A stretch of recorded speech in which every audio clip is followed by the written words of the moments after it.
Thank you, Acting Speaker, and I rise to speak on the motion and support the amendment put forward by the member for Ripon. It seems quite well, it doesn't seem to have much evidence behind it as to why this motion has been put forward by the Minister Allen, when in fact there is no actual supporting health advice. Now, that's been a call from so many community members of Victoria, by us here in the opposition. It's not that we don't agree there is a pandemic. It's not that we don't understand there is need for restrictions, but it's simply about respecting Victorians' intelligence and asking for some evidence to show how the workings out were done that came to these solutions, such as the chamber being restricted. So if I was in my maths class back in Year 9, the teacher would say to me, do not just give me the answer to the maths problem, show me the workings out so I can see how you arrived at this conclusion. So that is the exact analogy I think that Victorians are looking for. Now, for us to have no end date to this motion just shows the community that the government are not confident in their own recommendations. We have a national plan to work towards. Vaccination gives us hope. This year we have a very different position that we're in due to the fact that we have vaccination, and when we're on target to be reaching the vaccination rates that will keep us sticking to the national plan, there is actually no reason for this no end date on the motion. Now, I'm in this place because I was elected by the people of South West Coast, a region quite a distance from the metropolitan area of Melbourne, and the people of the Warrnambool area, the Portland area, Haywood, Macarthur, Karamat, they actually want their voice heard. Now, they make contact with me and they asked me to ask questions on their behalf. They asked me to represent them to make sure that legislation that is put into the parliament that may actually compromise their ability to go about their life, that their point is brought forward and we debate it here in this chamber. So why on earth would you want to compromise the people's voice being heard? Is it that the government are so embracing their degree of power that they're no longer interested in listening to the community? Because that's what I'm here to do. Ask constituency questions, do adjournments that put the story behind the issue that is being raised so that the minister can hear it. Put members' statements forward which raise issues in my electorate. But I can't do that in an effective manner if I can't stand in this place and have my voice heard. You know, and I see the government rushing legislation through and saying, you know, we need less time. When they rush something through like they have this week and asking for 6 days consultation, well, that doesn't give the representative of the community, whether they be whatever party, time to go out to their electorate and actually ask for returned comments on how this legislation will affect them. So it just says one thing: the government's not interested in listening to the people of Victoria. I'm so disappointed that the government can't see that they have to show leadership here. They're so intent on just telling the people what to do, blaming the people if they believe that the Premier believes they've done the wrong thing, and finding someone to blame all the time. You take people on a journey when you need them to do something with you. And a pandemic is the exact situation where you should be taking your community on a journey. So I understand we are doing an extraordinary job with our vaccination rates, and South West Coast is over 90% in many of the LGAs for the first vax, and so on track to be way over 80%. But there are people who are vaccine hesitant. They're not actually anti-vaxxers even. They might actually just be frightened of having a needle, and I've certainly experienced that many, many times in my profession as a nurse where people were terrified of needles. So where's the campaign been?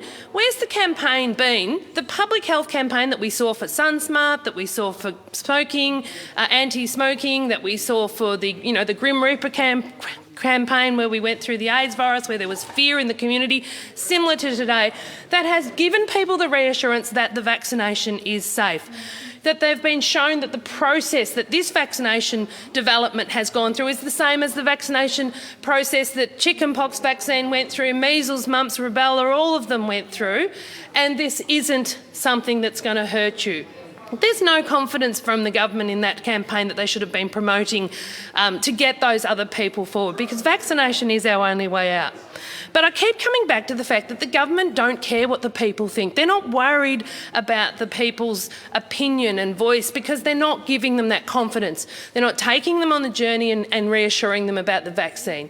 They're not giving them the health advice to help them understand why you need to stay at home or why you need to be restricted. They're just being so onerous that people are starting to rebel. And, you know, that's not going to make things better. Look at the vaccine economy concept that was touted 2 Sundays ago. Came out of nowhere. My LGA of Warrnambool was one of the 6 LGAs listed as one of the vaccine trial locations. Now there's going to be, apparently, all we heard, 12 to 20 venues, events, accommodation, just a few picked from those whole 6, so 12 to 20. We've got one more day before that economy trial starts. No one in Warrnambool knows anything more today than they did 2 Sundays ago. And we are imagining that, there will be an event where double vax people can go and we can trial the way forward. But you're kidding me, aren't you? That some business in Warrnambool is going to get notice that the next day after tomorrow they're the one who's been chosen. Well, how about we use an event like, here's an idea, I've perhaps got an idea right now for me. Why don't we use one of the race meetings that are going to take place in Warrnambool during that 2-week trial period? We've proven as a region, we ran the May races successfully during the pandemic. We've proven that we can hold an event safely, and these events in the racing industry are very important to the economy of our region. And let's all pause for a minute and think about the businesses that have absolutely been compromised, caned actually during this pandemic. And let's give the people of Warrnambool who are double vaccinated, over 90%, the opportunity to come to an event and show that they support our local community and our local racing committee. It's a double win for the people to get out who have double vaccinated and be rewarded, and also good for the trial. But no, we would expect some consultation from government, but still no one knows anything. Right now we're going through a outbreak in Warrnambool, so maybe we're not even considered anymore, but we haven't been given consideration of the knowledge that that's the case. We don't know anything. And during this time, me standing here in this parliament is important to speak to the ministers who are making decisions, who won't give me a briefing, who won't give me an update, who won't help.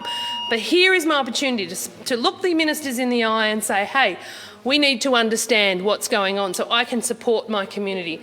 Right now I've got businesses who have been shut down for 2-week periods. One particular business, it cost him over $250,000. He's got no support during that time financially whatsoever. He's a Tier 1 site, but because his administrative block is actually separate to the workshop where the exposure occurred, there are people in the administration block that are caught up in the Tier 1 site. That was a building area that was locked up, secure, was no one in there for 2 hours after the guy was at the workshop, nowhere near it. But because of one QR code, everybody's caught up in it.